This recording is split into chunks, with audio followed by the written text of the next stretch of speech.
पुरी की पवित्र धरती पर स्थित जगन्नाथ मंदिर सदियों से आस्था, भक्ति और रहस्यों का केंद्र रहा है।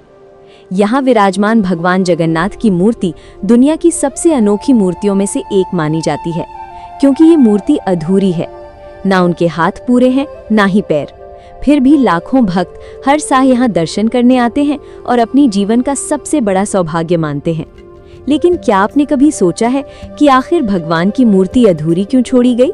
इस सवाल के पीछे छिपी कहानी आपको एक अलग ही आध्यात्मिक दुनिया में ले जाएगी। बहुत समय पहले प्राचीन भारत में एक महान राजा हुआ करते थे, जिनका नाम था राजा इंद्रद्युम्न। वे भगवान विष्णु के परम भक्त थे।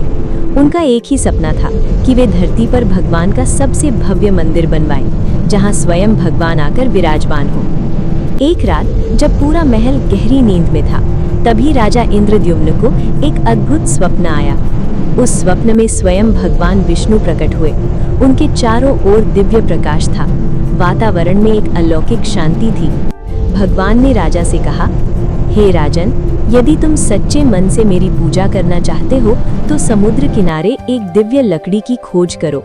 उसी लकड़ी से मेरी मूर्ति बनवाओ और एक ऐसा मंदिर बनाओ जहां हर भक्त बिना किसी भेदभाव के आकर मेरे दर्शन कर सके।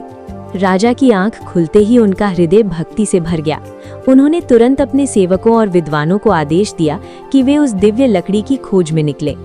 कई दिनों तक खोज चलती रही, जंगलों में, नदियों के किनारे, पहाड़ों के पास, लेकिन वो लकड़ी कहीं नहीं मिली। फिर एक दिन समुद्र किनारे लहरों के बीच एक चमकती हुई लकड़ी दिखाई दी, जैसे उसमें कोई दिव्य शक्ति समाई हो।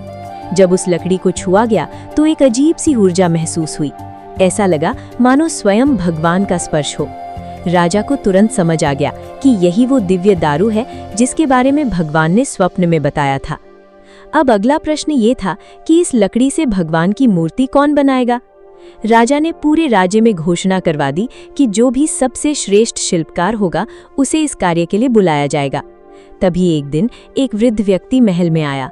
उसकी आंखों में गहराई थी, चेहरे पर शांति और उसके आसपास एक अद्भुत आभा थी।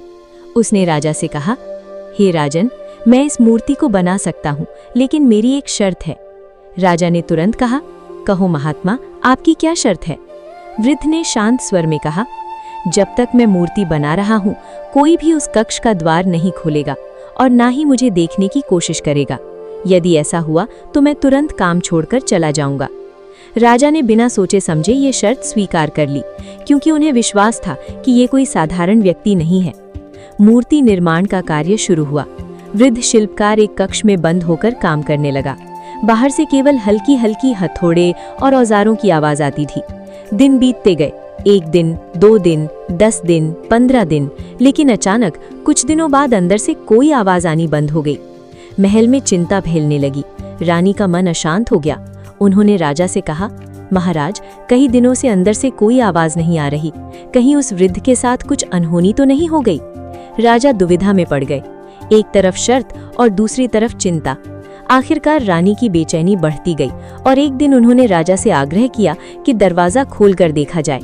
राजा ने बहुत सोचा, लेकिन अंत में उन्होंने दरवाजा खोलने का आदेश दे दिया। जैसे ही दरवाजा खोला गया, एक तेज दिव्य प्रकाश बाहर आया। सभी लोग अंदर भागे, लेकिन जो उन्होंने देखा वो चौंकाने वाला था। वहां कोई शिल्पकार नहीं था। वो वृद्ध पूरी तरह से गायब हो चुका था और सामने भगवान की मूर्तियां थीं, लेकिन वे अधूरी थीं।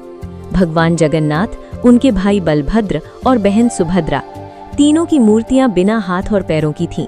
ये देखकर राजा और रानी स्तब्ध रह गए। राजा को तुरंत समझ आ गया कि उन्होंने बहुत बड़ी गलती कर दी। तभी आकाश में एक दिव्य आवाज गूंजी, हे राजन, चिंता मत करो, ये सब मेरी इच्छा से हुआ है। राजा ने सिर झुका लिया और पूछा, प्रभु, आप कौन हैं? आवाज आई, वो वृद्ध कोई और नहीं बल्कि मैं स्वयं था, और वो शिल्पकार विश्वकर्मा थे। तुम्हारी अधीरता के कारण मूर्ति अधूरी रह गई, लेकिन यही मेरा सच्चा स्वरूप है। मैं चाहता हूँ कि लोग मुझे इसी रूप में पूजें। राजा की आंखों में आंसू आ गए। उन्होंने उसी अधूरी मूर्ति को मंदिर में स्थापित कर दिया। समय बीतता गया और वो मंदिर बन गया, जहां आज भी लाखों लोग आकर भगवान के दर्शन करते हैं। हर साल यहाँ भव्य रथ यात्रा निकाली जाती है, जहां भगवान स्वयं अपने भक्तों के बीच आते हैं। और आज भी वो अधूरी मूर्ति हमें एक बहुत गहरा संदेश देती है कि भगवान को बाहरी पूर्णता की जरूरत नहीं होती, वे भावनाओं में बसते हैं, विश्वास में बसते हैं। अगर आपका मन सच्चा है, आपकी भक्ति सच्ची है, तो भगवान आपके सबसे करीब हैं।